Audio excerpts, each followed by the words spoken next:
we go. And the first thing we're going to do is a poll to see who is here. Looks like we forgot to create that poll. So we are not going to do a poll today.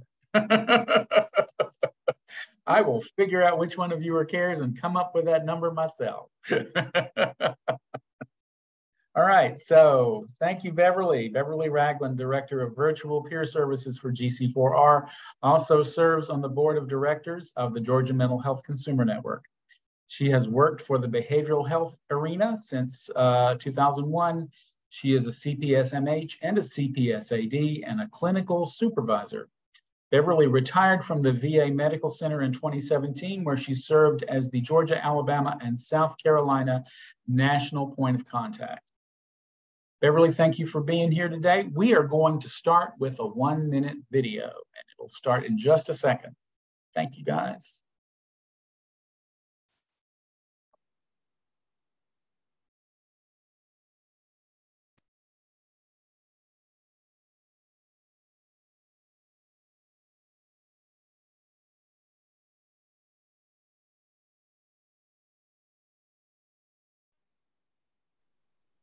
In 2016, drug overdoses killed more Americans than the Vietnam War. The state of Georgia ranks as the top 11th state in the nation on opioid overdose deaths. So what are we doing to help? Connection is the opposite of addiction, and that's why we're introducing the CARES Warm Line. I'm here to listen. What would you like to talk about? Georgia's first ever texting and calling system that allows those who are seeking recovery from substance use disorder to communicate directly to a live peer recovery coach. How did that make you feel? The CARES Warm Line guarantees individuals and families confidentiality in an open ear. You seem to have made a lot of great progress. When you have questions about recovery, the CARES Warm Line has answers. We hear you because we listen. The CARES Warm Line is not an emergency service. In case of an emergency, you should call 911 or the Georgia Crisis and Access Line at 1-800-715-4225. In 2016, Thank you so much, Al, for that wonderful introduction. Again, we're here for We Do More Than Listen, Tools for Effective Virtual Recovery Coaching. And I am your presenter today, and again, want to welcome you all here today. And we're not here for a long time, but I promise you we're here for a fun time. Al mentioned that it's going to be interactive, and I promise you I can read your names. And I'd encourage you to put something in the chat, to raise your hands, and just be part of this training because it's beneficial not just for you, but also for me. So again, I want to learn all I can from you, and I want to share the knowledge that I have. Welcome. Again, if those of you that don't know me, I am Beverly Ragland. I'm the Director of Virtual Recovery Supports at the Georgia Council for Recovery.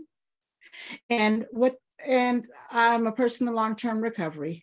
And what that means for me, it's been over 24 years since I've had the need to use any drugs or alcohol or succumb to my diagnosis of depression, anxiety, and severe grief disorder. I speak my recovery out loud because I believe in the benefit of sharing my recovery experience, inspire others to understand and know that they can seek long-lasting quality recovery. And I want to be a beacon of hope.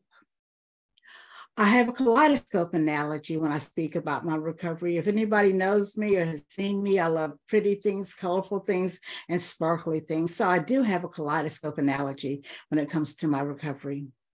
And when I talk about that, I talk about the jewels in my kaleidoscope. And those are jewels that I can realign when I don't have the picture that I need and my life is challenging. Those jewels include God, my family, treatment, therapy, medications, and 12-step. Not to mention a host of cheerleaders that feed into my recovery when I can't pour into myself. I live my life today hoping to be the jewel in somebody else's life. I'm in recovery, but that doesn't mean that I'm free from all of my addictions. Just ask Amazon Prime. So Al said I couldn't ask every last one of you, but I am going to ask a couple of you. Tell me who you are and what you do and what's right with you. Can I get 5 volunteers to say who you are, what you do, and what's right with you? Anybody can raise their hand. And Stephanie. Also you can put it in the chat. Stephanie, Hello. your hand is up.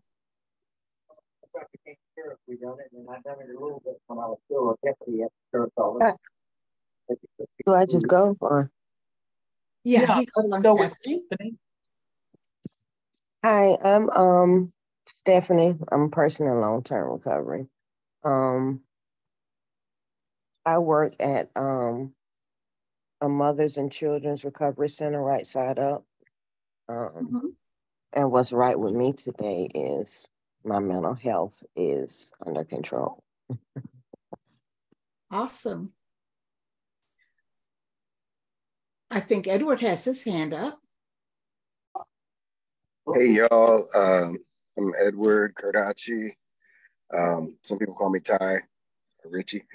I person in long-term recovery, cares 46. What's right with me today? Actually just had a meeting with Ken and Brian at the Georgia Council, looking to become a mobile RCO. Hopefully, I know it's a long process, not trying to rush, but I work in art-based recovery and am the, I guess, operating director of Stand Up for Recovery. And we were just offered a monthly sober-friendly, recovery-friendly comedy show at the Atlanta Underground Theater, kicking off December 8th. So super excited that align my passion and my purpose, and you know, finding ways to utilize everything from cares and everything I do. Awesome. Thanks for sharing that. I think we have time for 2 more. Alexis, you're next. Alexis, you've got your hand up. Sorry, I was muted. And All right. my video's off. Yeah, I had to log in from my phone. Can you hear me? Yes. Yes. Okay, cool. Okay, so yeah, I'm Alexis. What's right with me today? Well, what do I do? Well, right now I'm fighting a workman's compensation case. But I was a chemical line worker, Georgia Plating. And what is right with me is that I'm here. I have put this off for a long time, and my passion is recovery and brain science, and this is the first step for me to be able to work with people and them take me seriously. So awesome. Last one. And that's Melissa Chris. Hey, Melissa. Are you? Hello, everybody. How are you? I'm Melissa Chris. Can you hear me? Mm-hmm. I'm Melissa Chris. I'm a person in long-term recovery. What do I do? I'm a certified peer specialist at a methadone clinic. And what's right with me is I wear and speak my recovery out loud, because recovery is real. Awesome. Thank awesome. you. And Beverly, there's also one in the chat from Mary Rogers. I'll go ahead and read that. Hey, I'm with Hope Dealers and The Rock in Cherokee County.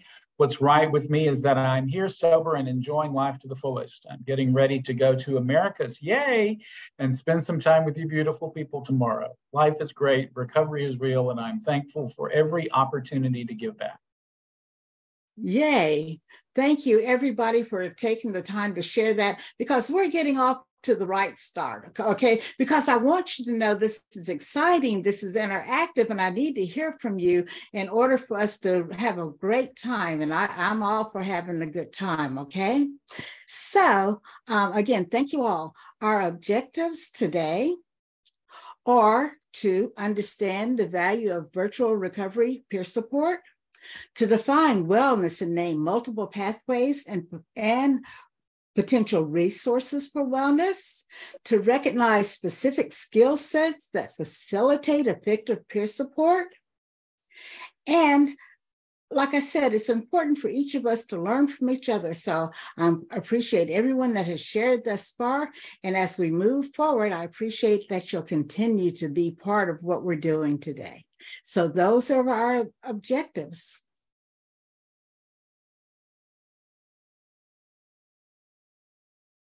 So we're going to talk about virtual recovery support services at the Georgia Council today. The CARES Warm Line was the first of the virtual initiatives at the council. The Warm Line receives calls and texts from 8:30 in the morning till 11 o'clock at night. You raise your hand virtually or otherwise if you've ever heard of the CARES Warm Line, or you can put it in the chat. Good, good, good. So you'll know the number. And I'm going to tell you what I say. Anybody that says they know that number, I give the number to. I say, call the Warm Line yourself so that when you ask another peer to call the Warm Line, you can say, I've talked to those recovery coaches and they know how to support you on your pathway to recovery.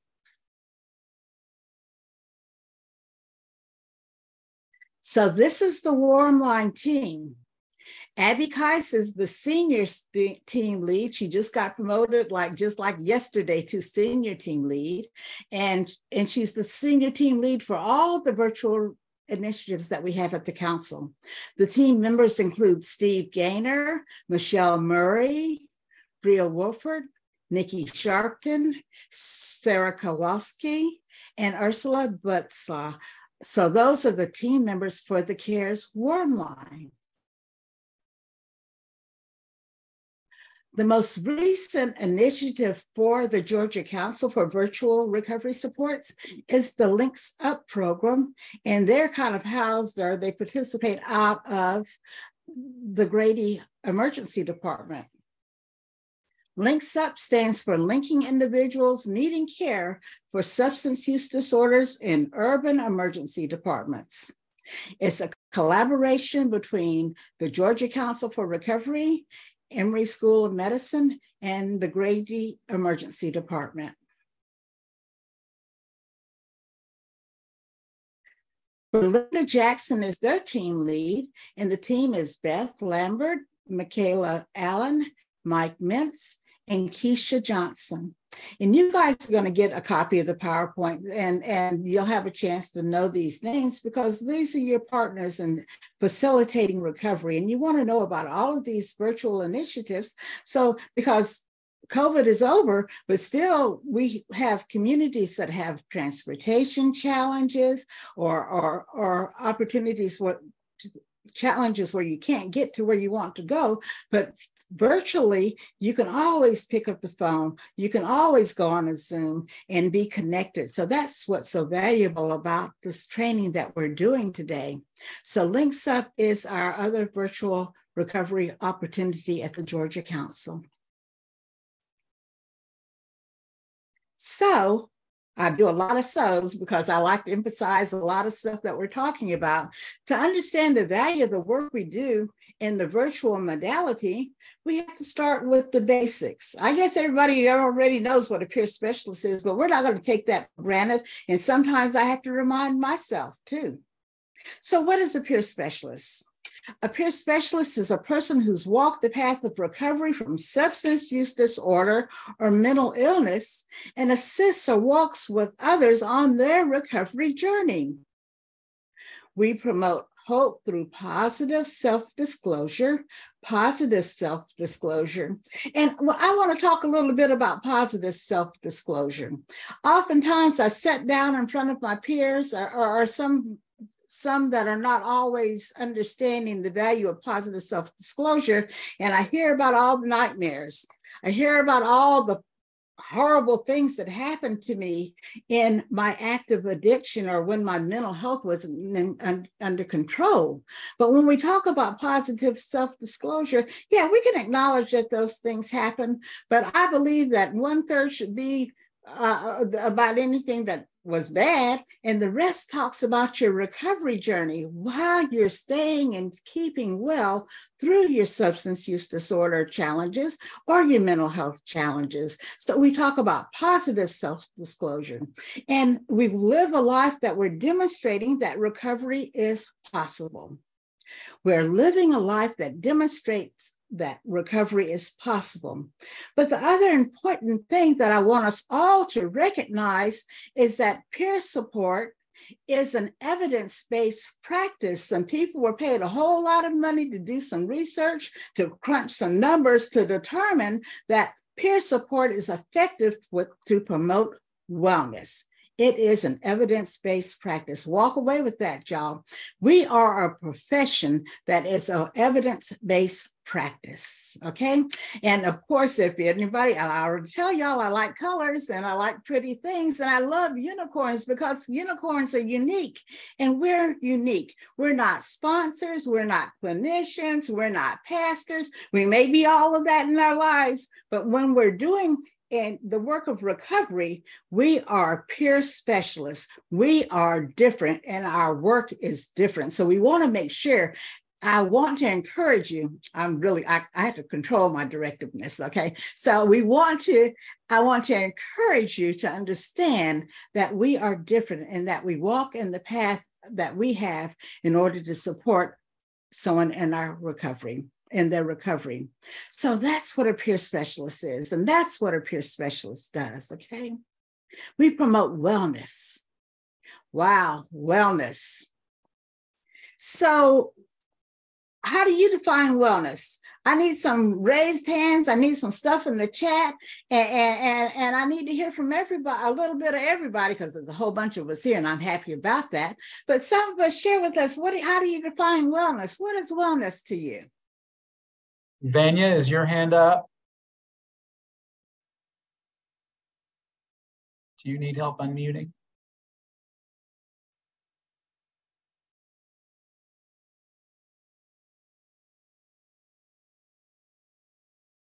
There's Reginald McKenzie. So what is wellness? How do you define it? Good afternoon, everybody. My name is Reginald McKenzie, KS21. For me, let me just give you a brief highlight of what I do and the reason why I want to break it down what wellness is to me. I'm an HIV prevention counselor at Recovery Consultants of Atlanta, and I've been full-time there for the last 7 years. I go out in the field and do HIV testing and counseling, and at the same time, I facilitate recovery groups at my office 2 times a week. And so between being out in the field, trying to recruit people that are the most destitute, that need the most services, and also going back to the office, doing data entry for the Grand Morning, facilitating 2 recovery groups a week. The balance for me is making sure that when I finish every day, along with the end of the week, that I leave my work at work and figure out how I can fill my cup back up to decompress afterwards. That's wellness for me. Great. Do we have any other hands raised? Anything in the chat? What's wellness, guys? I know y'all know what wellness is. There is a lot of stuff in the chat. I will read some of that. Tawana Jefferson says that it's a space where the individual has, that went away as I was trying to read it because somebody else posted something. So Joni Sims says, wellness is being present in my life with others. Vanya says, wellness for me is being spiritually, mentally, and emotionally fit. Tawana Jefferson says it's a space where the individual has a sense of comfort and happiness in where and who they are at any given moment in time for them. Candace Savannah says, taking care of my mental, physical, and spiritual. Mary Rogers says, peace in mind, body, and soul. Melissa Crisp says, healthy eating and self-care. So those are some really good answers. Michael Rivera says, in balance in every aspect of life. David Caruth says, recovering from SUD. Terrence Franklin says, taking walks after work and praying, just taking time to relax. And Dolly McCurry says, inner peace, connection to positivity. Those are some really good answers. They are.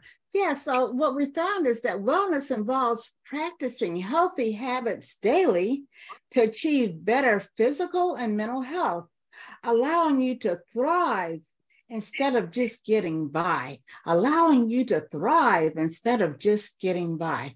We're talking a lot about wellness, okay? Because in order for me to support somebody else, I have to be well myself. So it's important for me to understand that there's so many facets of wellness in my life. So if you look at this slide here, we'll look at the multiple facets of wellness. And there are many components to wellness. I need a slide reader. Could someone talk to and read us about the multiple dimensions of wellness? What does that involve? You can raise your hand and Al will call on you. Yeah, someone wants to raise their hand. Alexis, you're raising your hand. I can see that. Do you want to unmute and talk and read that for us? Yes, sir. Okay, so what keeps you well? Environmental, or the multiple dimensions of wellness. Environmental, emotional, financial, social, spiritual, occupational, physical, intellectual. Wow, there are so many dimensions of wellness, okay? So when we talk about all of those dimensions, you see them, they're all little individual things all around. Does anyone want to talk about how important it is or why we're recognizing the fact that there's so many dimensions? Anybody have any feedback on that or want to talk about that? What's meant by multiple dimensions? Carlos Anderson has his hand raised. Carlos, I've asked you to unmute. Yes, when I look at all of them, the ones that really stick out to me, so I'm in a residential rehab, and I'm seeing that if any of those things are missed, it can throw somebody off. You know what I'm saying? If you're not emotionally, you're not doing the things that you're supposed to do for your emotional well-being, it can take you to another environment. You're social. If you're not dealing with the people that you're supposed to be dealing with, it'll take you to another level. And the one that really hits me, if you're not financially at peace, that could really throw you off. You know, it's one of the four horsemen. But what I see is that all of them can really just put you to another level, especially the physical. You stay tired all the time, you don't get your rest. That doesn't help you at all. You know, I'm seeing that all of them can keep you well, you know, and help you stay in a well position. Awesome. Thank you so much for sharing that. I don't know if we have anyone else, but if we do, we can let you speak. If not, then I'll talk a little bit more about this multiple dimensions of wellness. Well, I was going to say the same thing he was saying. Mm-hmm. Thank you, Alexis. Yeah. Good. And thank you so much for recognizing the fact that there are, you know, when we look at ourselves as a whole, there's so many dimensions of how we live our lives. But if we focus on the multiple dimensions of wellness, I'm going to tell you about me. Sometimes I'm working on my money. Sometimes I'm connecting with God. And sometimes I'm trying to figure out how to get a few pounds off, you know? I never know which one of those dimensions I'm going to work on at a time. And sometimes I'm forced into working on some that I don't want to. But the bottom line is for me to stay well overall, I've got to recognize that these are all areas of my life that I have the opportunity to get better at, okay? That I can find a better job or do better at the job that I'm in, that I can make social connections and that maybe I need to get a little bit smarter instead of zoning out on watching Netflix. Maybe I need to read a book about some technical stuff and things like that. But this is what I'm saying to you because I'm sharing my lived experience with you. There are so many things that we can all do to stay well. And you know what? There's a whole heap of, sometimes the country comes out of me. There's a whole heap of resources out there that we can use to do that, okay? So picture, because you guys, I call y'all jewels. I already said y'all are jewels and gems, so you're valuable, and your insight is valuable to all of us. So Jules, tell us some of the resources that you use to stay well or that you share with your peers so they can stay well. Time so starts Beverly, now. Ty Cardaci has his hand up. Ty, are you ready?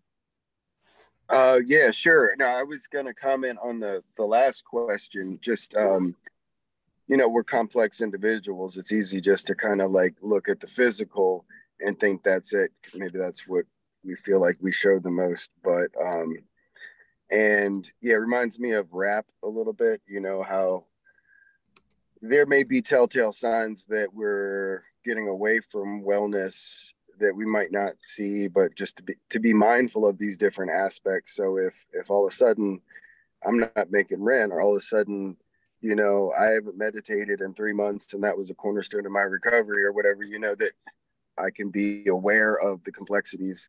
You know, I don't know, like similar to like the subconscious, you know, we're only conscious of so much.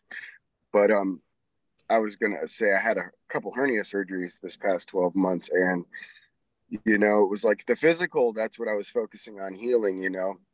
When can I lift my bike? When can I do that? And then the doctor, but I was like needing to nap during the day, and he's like, you know, you've got a lot of healing going on that's just not physical. And I guess that you know, that's very similar to this.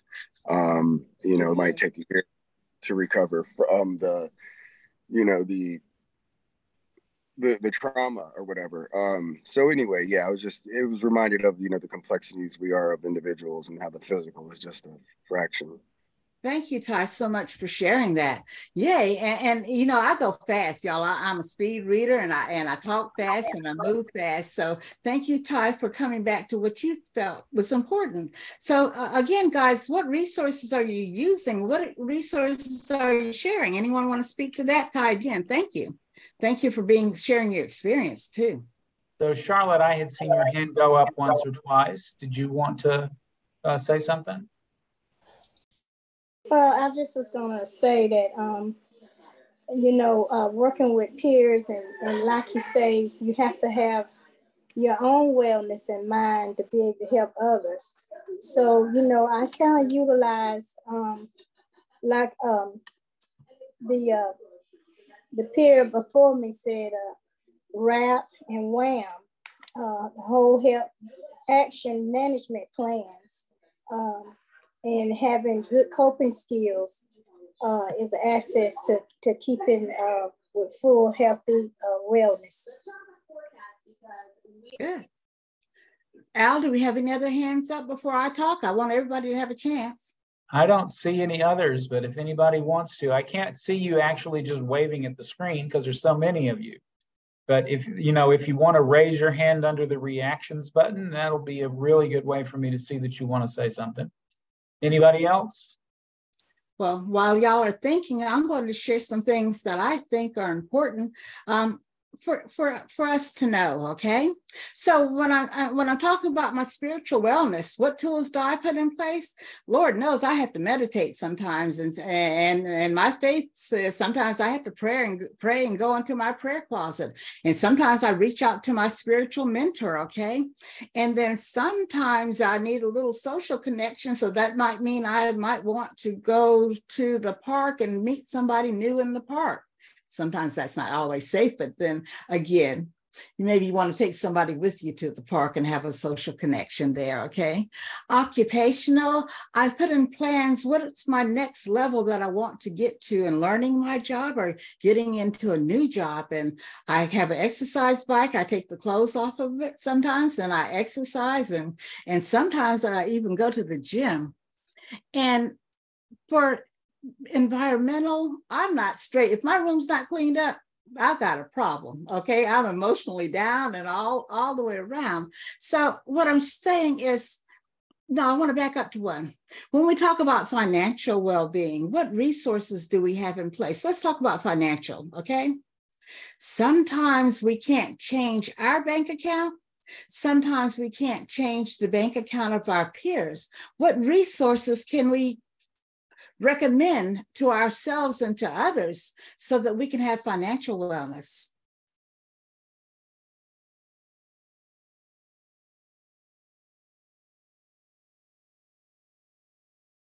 Nobody can think of anything? Sylvia's hand is up. Sylvia, let me see if I can unmute you and offer you the chance to unmute.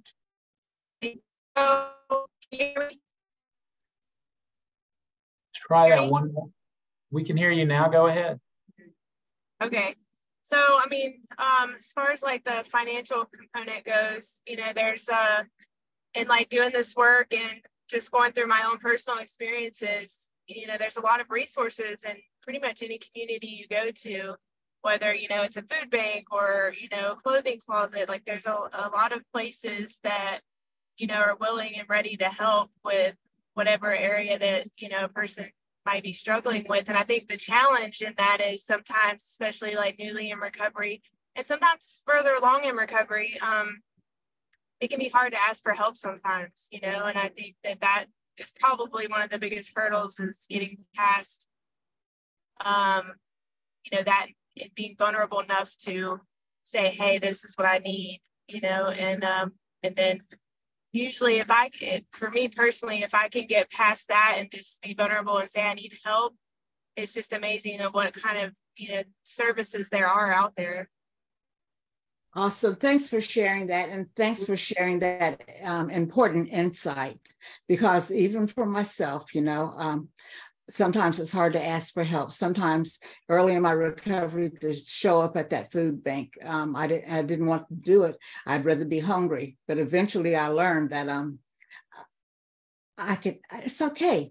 I could look at the dates on it and keep the things I needed and be grateful for the things I had. I see a few more hands up. What resources do you guys have that you use or that you offer to our peers? Carlos Anderson, you're next.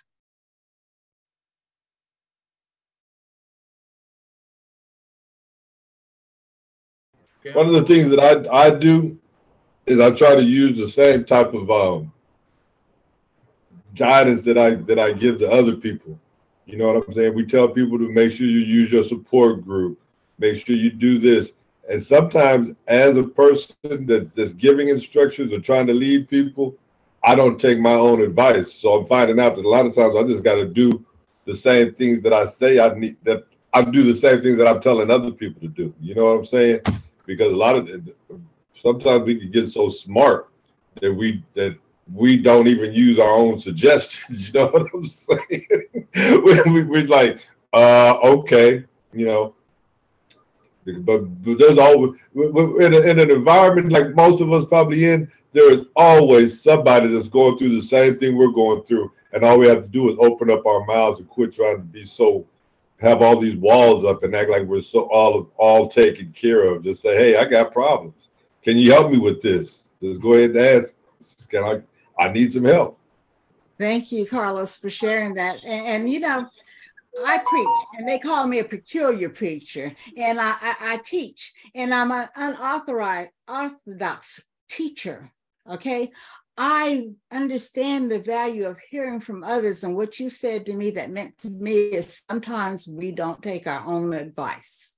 I needed to hear that, and somebody else needed to hear that. There's value in hearing that. Great. So who else has some insight that they want to share? Some examples of resources that we're sharing or using. Terrence Franklin, you're up next.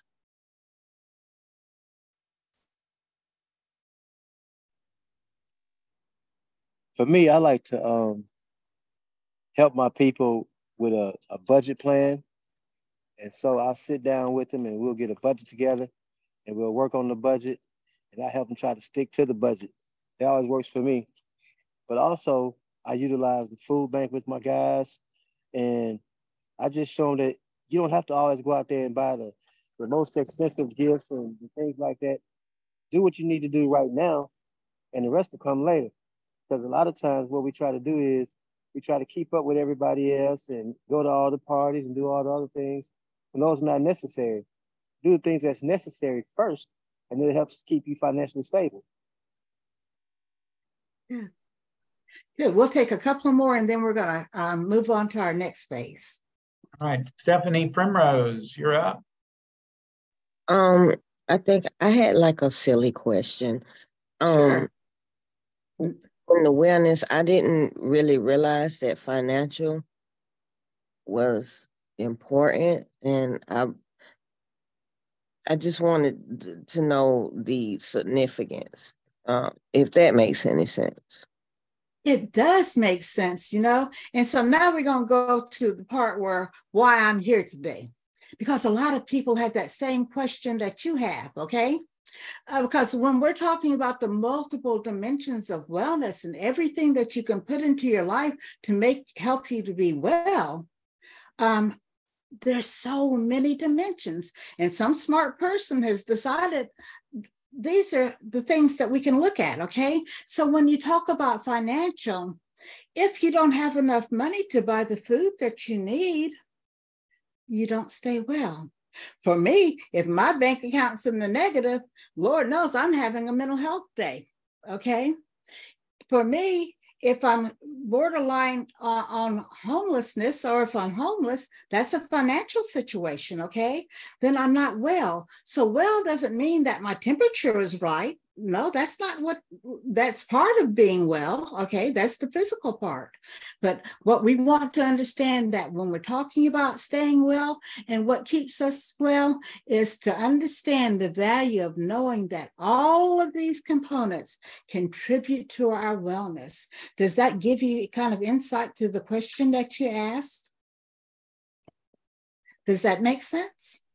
Yes, thank you so much. You're very welcome, and thank you for, and there are no silly questions, I promise you. Because like I said, sure, I have information that I want to impart, but we're imparting information on each other, and so that we can get all kinds of points of view and that everyone has an opportunity to learn from each other. So great, great, great. Did we have any other hands up before we kind of go in? There are not. I can get us caught up in chat a little bit if you'd like. Please, yeah. So Cindy Dowdy says that some of it is housing, food bank, transportation, NA and AA meetings, healthcare support groups, and job searching. Vanya Sears talks about not wasting what we have. It's one way to make things, your money go further. Jean Schultz says having a plan to get out of debt and giving myself structure. Mary Rogers says resources for job opportunities. For example, I work with people in transition, so I seek jobs for people who have records. I have churches, organizations, and other resources depending on the circumstances. Tawana Jefferson is talking about a retirement plan. Vanya also mentions a 401k. Joni Sims talks about budgeting. Vanya mentions investment and savings. So there are a lot of things that people tossed in the chat there.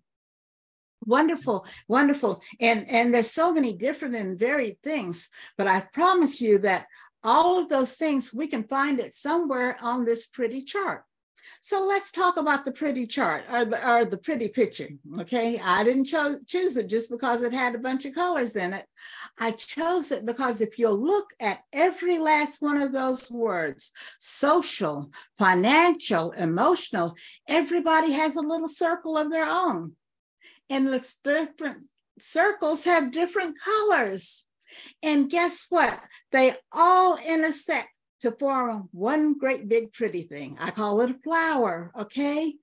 All of these things intersect to form the multiple dimensions of wellness. And again, some days you're good on one and working on the other. And some days you're bad on one and needing to work on the other. But what I'm really saying is the bottom line is we're seeking balance, but balance is not always going to be there. But recognizing that these multiple dimensions are there, and as we combine them together and we work on them, then we're working on wholeness. Whole health wellness in all areas, okay? So great, you guys were really great with sharing and interacting with that. Do we have any other questions before I show you what some of the virtual recovery coaches do to stay well? Ty, your hand was up. Ty, your hand was up. Go ahead. Someone had a hand up? I mean, I was going to speak to the wellness. I'm sorry, I was just switching from my phone to laptop. Yeah.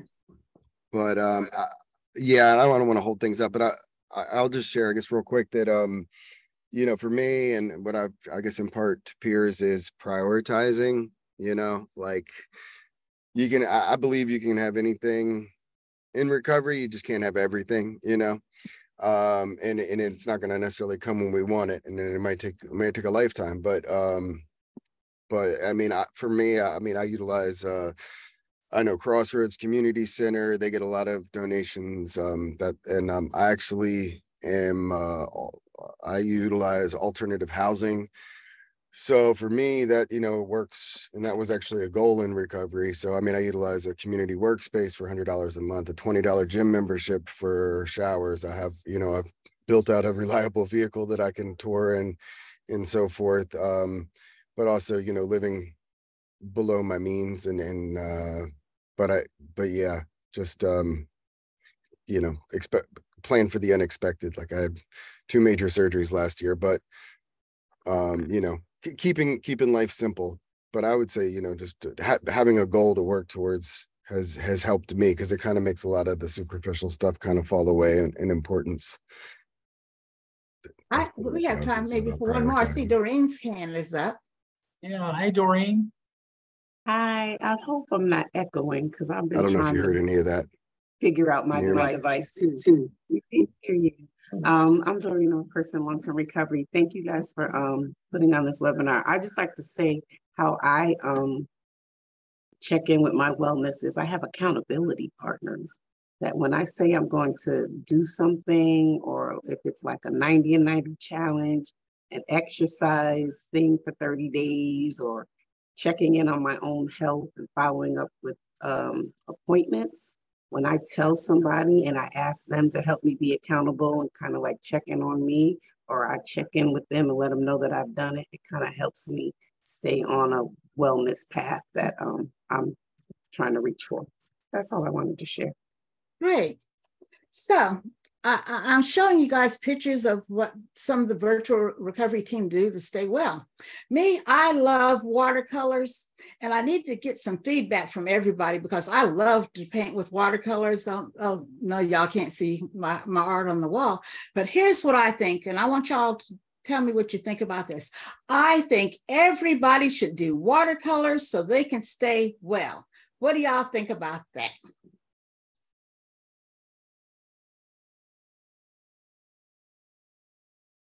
I see some people with various different emojis, and a few people are shaking their heads, as a matter of fact. I don't know what watercolors are. Are you talking about painting? I don't know. Yeah, I want everybody to get some watercolor paints and make some pretty pictures. I want everyone to stay well that way. I will put Mary it on. Rogers says, yikes. Not very self-directed pathway of you.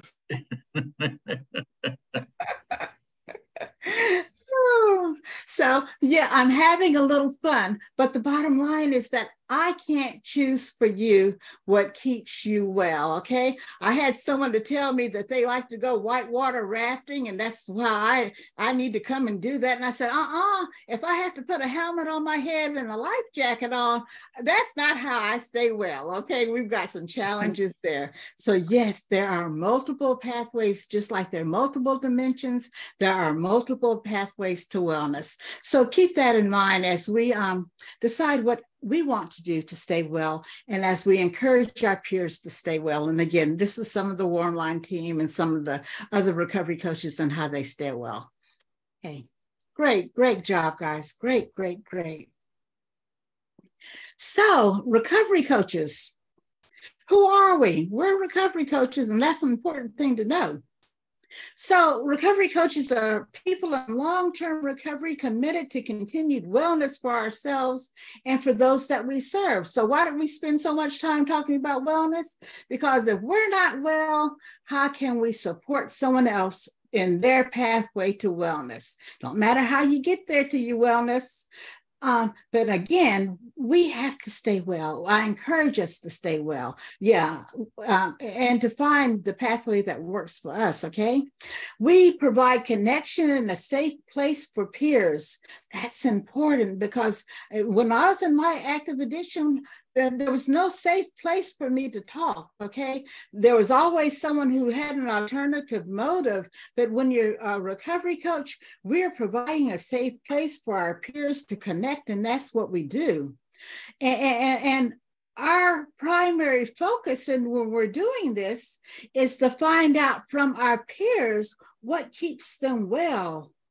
And when we find out what keeps our peers well, what can we do to lift that up and to encourage them in that pathway? Dolly, I appreciate you saying that. There's so many ways to stay well, and we can't judge, we can just say, wow, that's good. That works for you. I'm not going to tell anybody that, no, don't put a helmet on my head. I'm going to say, yeah, I'm glad. What color helmet do you have? Okay. So the bottom line is we all have unique gifts and talents. And sometimes it's hard for us to even recognize for ourselves what our gifts and talents are. But when we can recognize our gifts and talents and acknowledge them for ourselves, then we can understand how we can better support and encourage our peers in their pathways to wellness. So that's what recovery coaches are. That's what we do. And we build on strengths, okay?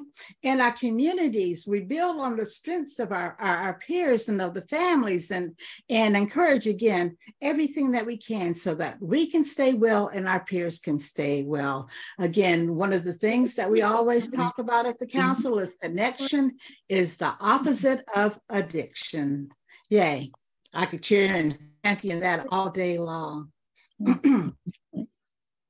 So we're talking about virtual recovery support, okay?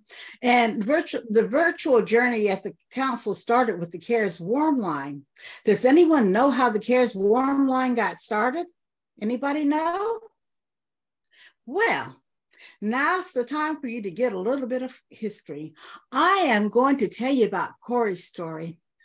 And I'm going to do it and there will not be tears. I promise you. Then I'm talking about my tears, y'all. I can't control your tears, but I'm going to try my best to control mine, okay?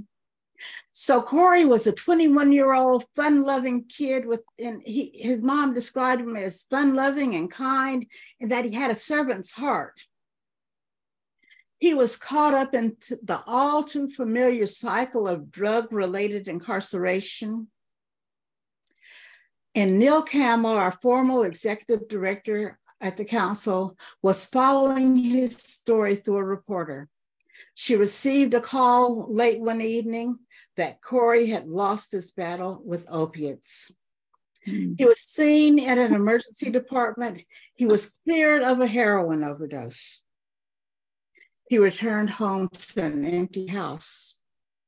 He tried calling his mom. She was out of town and out of range. Like so many of us that have been in active addiction, our only contacts are either people using or selling. Yeah. Corey called a drug dealer. The dealer delivered a lethal dose of fentanyl to his home, where Corey used, overdosed, and died alone. Neil decided there should be a place where peers could call for a healthy connection, for a hope shot. The Department of Behavioral Health and Developmental Disabilities heard about it and saw the need. They partnered with the Georgia Council on for Recovery. It was of substance abuse at that time. And they launched the first ever in the state of Georgia and probably in the nation, telephone peer support service for people in recovery from substance use disorder. Corey's mom was invited to the launch of the Warm Line on November 15th of 2017, so she could see what Corey's story and so many similar stories inspired. She gave us a picture of Corey, and it remains, and each of the recovery coaches have a picture of Corey so that we can remind ourselves why we do the work that we do. So that's Corey's story. That's why the Warm Line was started. So what do y'all see here? Do y'all see those owls? But how about the one on the end? Y'all see him on the end? Have you ever felt like him, that poor soul? Anybody, like you're falling off the limb, just barely hanging by a toenail? And nobody cares, nobody seems to notice. Right. Have you been there before?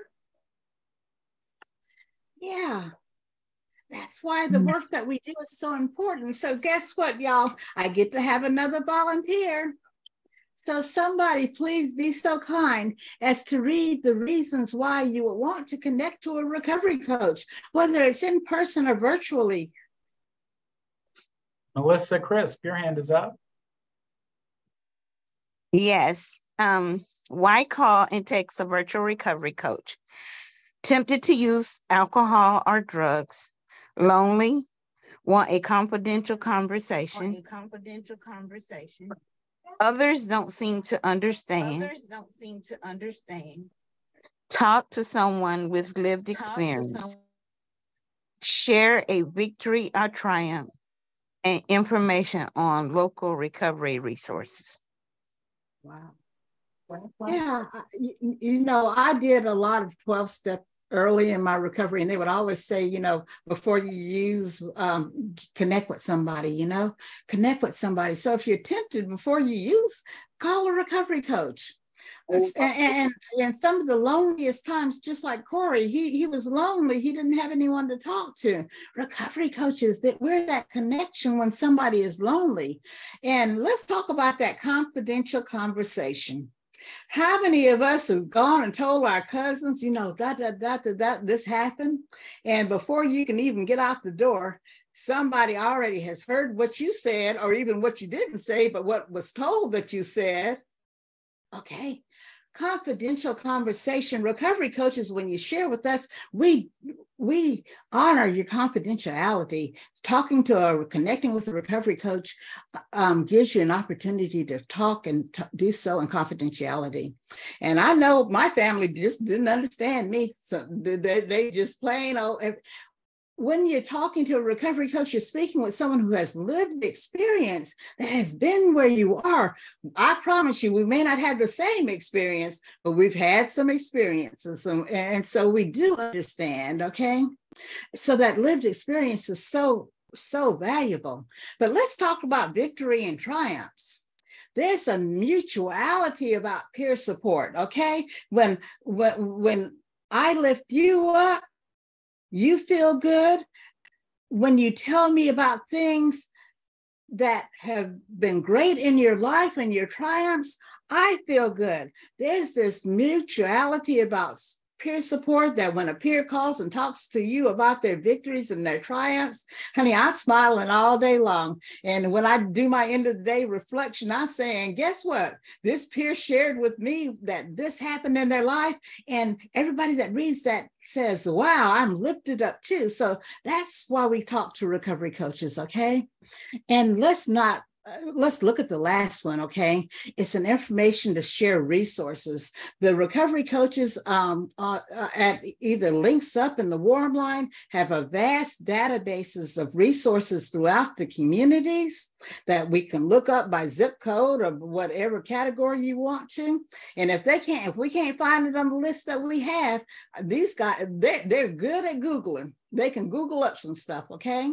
So that's another value of connection to recovery coaches. That's the work that we do, okay? That's good. So, yeah. So let's just talk about this. Listening, okay? What do? We love, we listen, we offer encouragement, we validate, and we empathize. That's important. And I'm going to tell you just a little story about listening. I remember some years ago, it was a Christmas Eve, and there's I'm not going to say her age, an older peer who was a pianist. That's what she did for a living. And it was a lonely Christmas Eve, and we had a recovery coach. And that night, he listened to her play Silent Night on the piano, listening. We don't always have to speak. Sometimes we just need to provide a space for our peers to say what they need to say, to do what they need to do, or sometimes just sit in silence. It's okay, because sometimes I've seen the recovery coaches say, can I just sit with you for a while? Just sit with you for a while. And that's so important in the work that we do. Listening is a very valuable skill set that we have. It's important as recovery coaches. So again, I can't say it enough. Recovery coaches are professionals, okay? We are trained to support our peers. And part of that training, there's a lot of skill sets that we learned, and we're going to talk about some of those skill sets that our recovery coaches are trained in as you get your training in CARES. We're going to start with intentional peer support. And intentional peer support, and I'm going to give you an overview. Again, if you're keeping notes or when you get your slides, these are things that you can research more in depth at another time, okay? Because we're doing overviews, okay? So with intentional peer support, we meet our peers where they are. And we walk with them. We build trust and relationships, okay? Opportunities to connect and to know that you've got someone that will support you in your pathway to recovery, relationships, okay? Connections. And we continue to learn from each other. And again, that's why I do the things that I do when I'm providing instruction. I'm not doing any different than I do when I'm doing instructions for those that are clinicians. We continue to learn from each other. And even with our peers, we learn from each other, okay? And we remain teachable. That's so important, okay? Because if you think you know it all, I promise you, for me, I don't know it all. I have to remain teachable and open to new ideas and new ways of doing things, even if they come from myself. I say, oh gosh, I've been doing that wrong the whole time. So let me try to think of a better way to do that. That means practicing intentionally not knowing. Another important component is to ask what happened instead of what's wrong. And we honor and respect each individual's worldview. All of you did not grow up the same way I did. All of us didn't grow up the same way our peers grew up, or had the same life experiences, or walked the same pathway. But when you're intentionally supporting our peers, then we recognize that everybody's worldview is just as valuable as your own personal worldview. That's the value of understanding the intentional peer support, for making the connection to understanding worldview, the mutuality of peer support, and to help and encourage our peers to move toward what's going to keep them well and to support their recovery.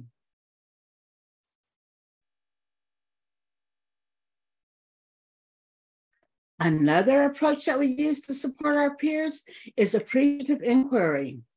We ask questions, we explore, we inquire about those things that are working in our peers' lives. We build on strengths and positive experiences to support our peers on their journey. I'm going to repeat that. We build on strengths and previous positive experiences to support our peers on their journey. Oftentimes when I'm talking to a peer and they say, well, this is my dilemma, this is what my challenge is, I say, well, the last time you were in a situation like that, what worked for you? We build on previous positive experiences to support our peers on their journey. We encourage our peers to take a different perspective. Because see, what we focus on, for me, what I focus on becomes my reality. So sometimes I have to encourage myself to take a different perspective, because there are multiple realities depending upon my perspective. And our perspective can change at every moment. Does that make sense? Or does that make sense? If it doesn't, then raise your hand. Okay. When we're working with our peers and we're supporting them with appreciative inquiry, what we want to do is, what I encourage you to do is to co-create with the peer, to walk with them and help them to create what they want to move toward, because peers will support what they help to create. If you're trying to tell them that they need to do watercolors all the time, they're not going to go for that, okay? They will support what they help to create, understanding in their lives what keeps them well, understanding what they want to move toward, okay? This is one of my favorite slides, guys. So you see that shovel that's in that pile? Well, for me, that's a pile of gold, because you know, I already tell you I like sparkly, shiny things, okay? So when you're talking about appreciative inquiry, we're talking about the assets. Appreciative inquiry is asset-based, okay? We focus on that pile of gold, okay? Not that empty hole, okay? Look what I got. I got a pile of gold. I got all these positive things that I've done in my lives and these positive opportunities, not what's missing in my life. So that's one of the important things to understand about appreciative inquiry. Here we go, guys. We are at the last skill set that we're going to talk about today that I want to share with you, and it's motivational interviewing. So, y'all know I do New York fast talking. If I need to slow down, you raise your hand and I slow down because this is important and I want to make sure that everyone understands, okay? So the first concept is that motivational interviewing is person-centered, okay? It's person-centered and also it's evidence-based. Somebody has studied it and says it works real good. And it's a person-centered evidence-based way of enhancing a peer's intrinsic motivations to change. His intrinsic, what's inside of him, his inside motivation to change by exploring and resolving ambivalence, that being on the fence, exploring and resolving ambivalence with the peer, okay? Understanding the value of understanding the inside motivations to change by resolving that desire to sit on the fence. So when we're talking about that, Carlos Anderson has his hand up. Okay, go ahead. Please don't laugh at me, but I've been trying to send a message on the chat and I can't find my send button. How do you send it? How do you send it? You just hit the enter button after you've typed it. I keep hitting that button and it's making it go up. Huh. I don't see a message from you. Do you want to say something, Carlos? We got you. Yeah. Basically, from hearing this, I want to work on a warms line, and I'm trying to figure out how can I get on the warms line now. That's what it was, and now I feel crazy now. But I guess, yeah. I promise you, it's a popular place to be, and the recovery coaches, a lot of them have been there from the very beginning. So thank you for saying that, and we'll talk about that. Yay! So yay!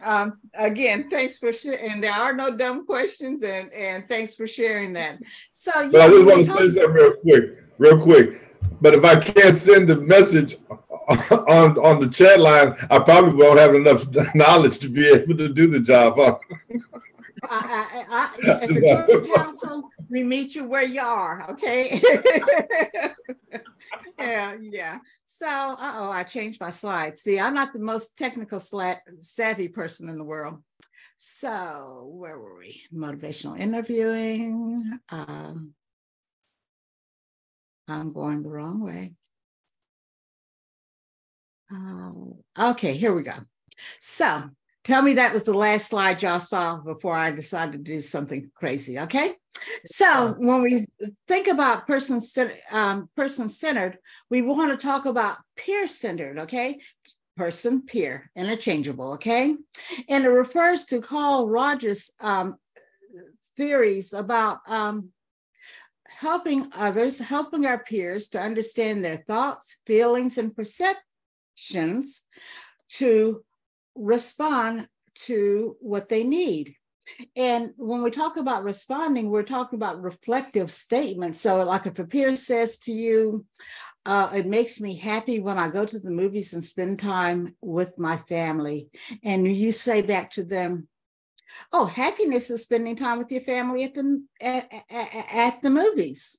So you kind of reflect it back to them so they get to hear and understand and perceive the fact that you're paying attention to what I'm saying, okay?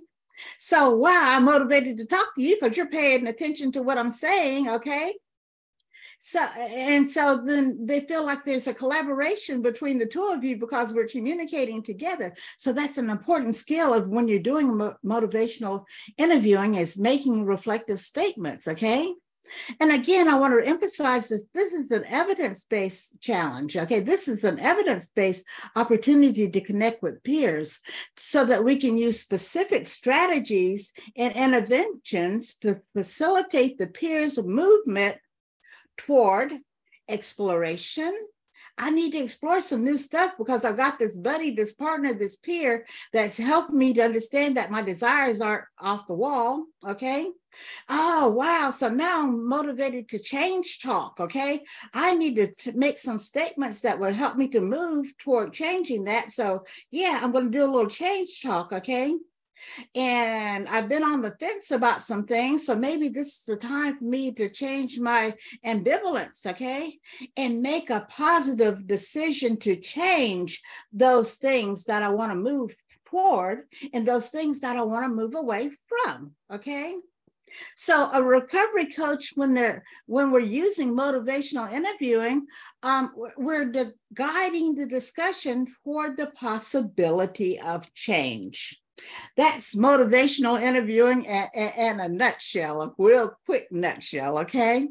Yay. So if you have questions, again, look at your slides that you're going to get and do some research, because see, for me, I'll tell you, I'm going to do a little sidebar thing, okay?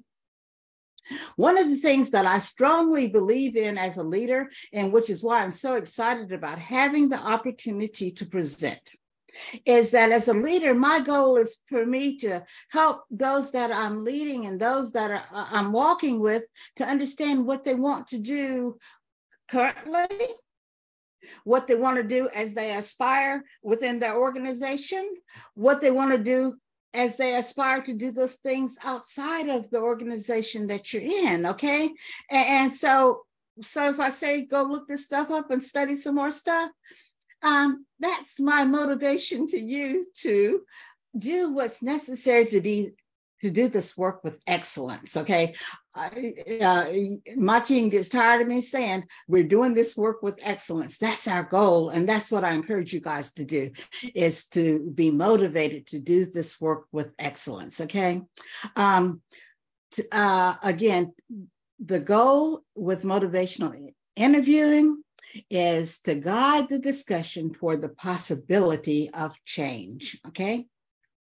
So, where are we now? Beverly, Tawana is asking a question. Will the Sure. details that you just discussed be in the slides as it relates to motivational interviewing? If not, is there a reference source you recommend? But by the time Al gets ready to send these slides to you, I'm going to send you, I'll have some references for you guys to look at. That's a good question, very valid question. Yes, so certainly thank you for bringing that up. And I didn't think about that. Sometimes at the end of my slides, I do put references there, but I'll tell you what, we're going to send some links. Okay, that's my commitment to you. Good question. Good question. Yay, I feel like I might be doing something right. Yay. So let's see where Tawana we says thank you. So we've talked about motivational interviewing and we've talked about wellness. We talked about tools and all these wonderful things. And here's what I want to talk about right now. Recovery. What does it mean to you? What does it mean to you? Put it in the chat, raise your hand.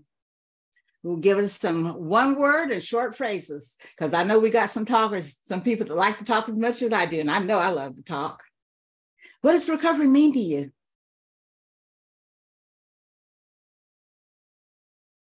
All right, Melissa Crisp is the first person who got her hand up. Melissa? Oh, wow. Oh, I was glad to see that. Recovery to me is connection, but as far as connection, it means my recovery means that I'm able to be a responsible person in society, that I'm able to be a better mother, a better grandmother, a better friend, a better sister, but most of all, I'm able to be a better version of myself. Awesome. And for me, that was important, to learn how to be a better version of myself, which means loving me, forgiving me, and allowing me to accept me for who I am, the way I am, with all my faults, and not stand in judgment of myself, because it's enough when other people stand in judgment of me. Awesome. Thank you for sharing that and openly sharing that. Who's next? Dolly McCurry is next. Dolly, can you unmute? Yeah, so for me, recovery is simply freedom. That's the whole thing. It's just freedom. Awesome. Do we have a couple more? There's a lot in the chat. So Doreen also says that it's freedom. Stephanie Primrose says to get back to my relationships with the God of my understanding. Also to live without the use of substances. Terrence Franklin says being the me God created me to be and following the path he designed for me. Chantel Morton says growth from uncomfortable situations. Anthony Patterson says recovery is rebuilding my whole life. Chantel Morton says to be present. Jean Schultz says, I'm not perfect, but I'm better than I was. I'm more present and joyful. It gives me a much better life. Vanya Sears says, being restored to my rightful self. Chantel Morton says, being the person I am meant to be. Carlos Anderson says, a chance to live life to the fullest. Mary Rogers says, community. Ty Cardaci says, connection, hope, and balance. And Janine Watts says, living my purpose.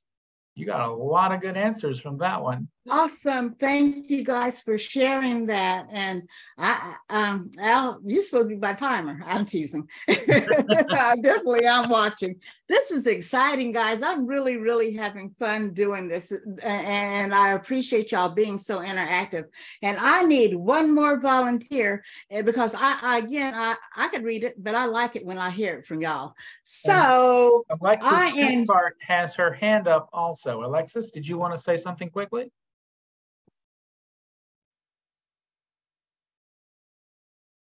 Or did you want to read, Alexis? You want to be the reader? Sorry. I didn't realize I was muted.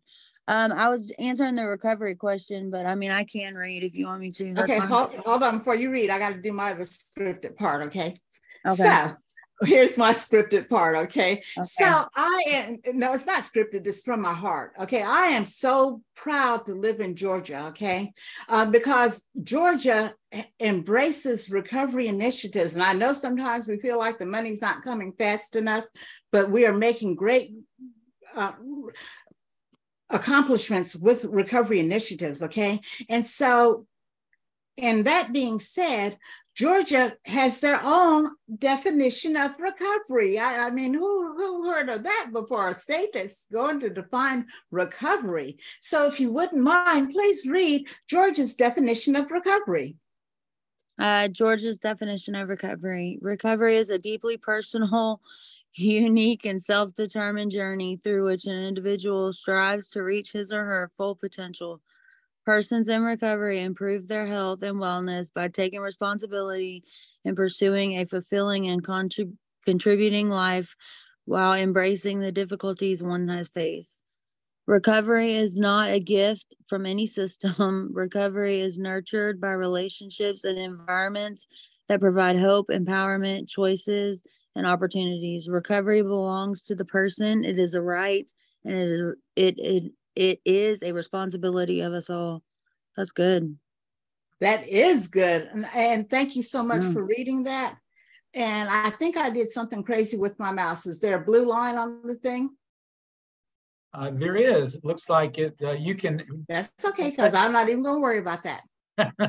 Okay, but here's what we're going to do, because I did something and I'm not even going to worry about what I did. Here's what I want from you guys, because we took the time to read Georgia's definition of recovery. That was important.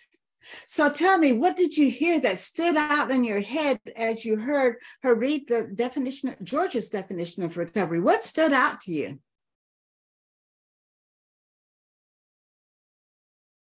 Take a look at it and see what stands out. What did you hear?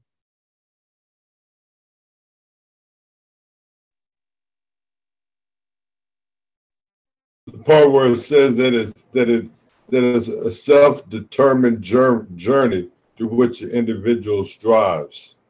Awesome. You know, that's something that, you know, I'm a goal setter, and for me to reach each section of recovery that I want, you know, I've only been clean for three and a half years now, but the moves that I'm making, they're goal setting moves. You know what I'm saying? And so it's a constant. I ain't gonna say battle or nothing like that, but it keeps me motivated by continuing to strive, keep going forward in it. You know. So I like the way it says self-determined journey. I'm not just wandering through life like I was when I was out there. I'm having a direction. Great. Thanks for sharing that. Who's next? What stood out? Terrence Franklin, your hand is up.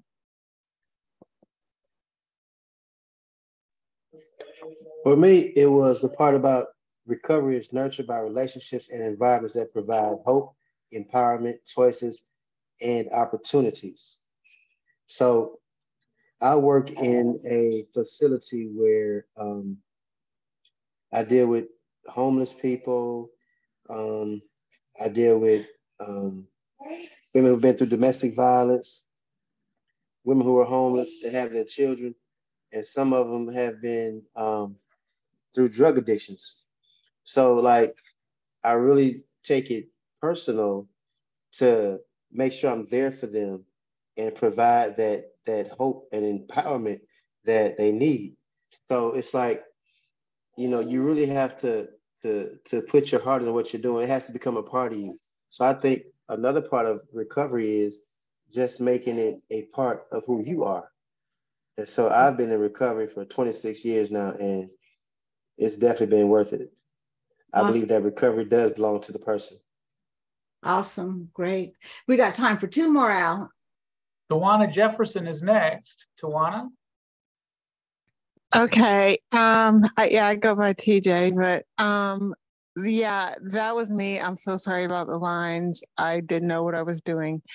The thing that stood out for me, I'm going to echo what Terrence said, but also what was really, really profound for me was recovery belongs to the person. It is a right. And I can say for many, many, many years in my addiction that I did not feel like that was an option for me. Recovery wasn't an option. So to hear that, actually, I think that is really profound, that the individual has the right to be sober. They have a right to live the life that they want to live. I really find that really profound. And then the hope shot on the opposite side is that as a person in long-term recovery, I have a responsibility to reach out to that individual who is seeking that right. Awesome. Great. Fantastic. Thank you all for sharing that. So we're getting close to the end, guys. I'm watching the clock and I respect everyone's time. So we're gonna, I want to make sure that everyone understands that connecting with a recovery coach is not an emergency service, okay? That the recovery coaches that are part of the virtual and even at any part of the Georgia Council, virtual or in person, that we have a relationship and understanding with the Georgia Crisis and Access Line, that if we encounter a peer that's in crisis, that we will do a warm handoff, meaning that we will stay on the phone until the peer is connected to a clinician, someone who can provide the clinical supports that are needed. And then the other thing is we are not an emergency service, okay? But if we have a peer that we feel and the peer has expressed that they're in danger of harming themselves or somebody else, we will kindly ask for your address and phone number so that we can dispatch emergency responders to support you so that you can stay well and to stay safe. So it's really important to understand that. So we've gotten to the important part, guys. It is test time. I've already told you that you're a bunch of jewels and that you're smart and know everything already. So does anybody And I was going to go through every last one of them, but you know what? I'm not going to go through any of them. You guys know what the objectives were for today's training, okay? You know that we wanted to understand the value of peer support, okay? We wanted to understand that there are multiple ways that we engage in our peers, and we've learned about those ways: intentional peer support, appreciative inquiry. And we also learned that there are resources that recovery coaches share with our peers. And those are the skill sets. And we also recognize that there are many, many pathways to wellness and the value of wellness. So, James, I let y'all off the edge, okay? I answered those questions for you. And so I had a reward, okay? But since none of y'all, I didn't give you a chance to raise your hand, everybody gets the reward. Everybody gets a gold star, okay? Everyone gets a gold star for taking the time to learn today. And more importantly, everybody gets a gold star for participating and sharing all the things that you could, so that I could learn some things too. But more importantly, y'all have gold stars because you can pass out gold star opportunities for our peers to connect with recovery coaches. I thank each and every one for the work that you do in the recovery arena. We truly, truly, truly believe that connection is the opposite of addiction. That's why we do the work that we do. Do we have any questions or comments? Questions, anybody? Raise your hand if you want to ask anything. You said you'd tell us at the end on how I can end up working for Warm Line. We announce all announcements on the Georgia Council website. Okay, and when almost every signature block has a way to connect to that. So you just go online to the, and I'll have some job openings coming soon.